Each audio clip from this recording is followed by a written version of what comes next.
Alright, Hases, so we learned already how to work with templates. It was pretty easy. What we did is we took a template, we loaded it in, and then we rendered it. In other words, we pretty much just took it, ran it through Django, and converted it all into regular plain old HTML. And then once we had all that rendered into plain HTML, we can return it to the user. However, I'm going to show you guys a really quick shortcut, and that's pretty much how you can bypass or combine the load and render functions. It just helps clean up your code a little bit. So delete this loader right there, and instead what you want to do is from Django shortcuts, you want to import render. So we can actually delete this as well. Delete this.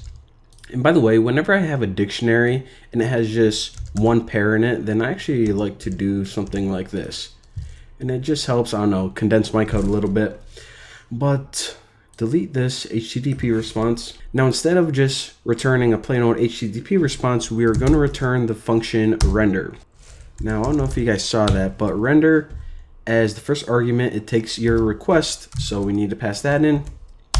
Now, another thing that it takes is the file path to that template. So just like before, you write music index the HTML. That's the template we're using.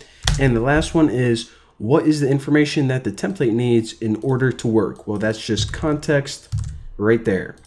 And if you guys were like, wait a minute, I thought that you needed to return an actual HTTP response. Well, that's actually built in to this render function. So behind the scenes, it takes this, converts it to an actual valid HTTP response, and it's good to go. So now we can go ahead and refresh this, and just so we can change one thing to make sure it worked, I'll say H3, here are all my albums.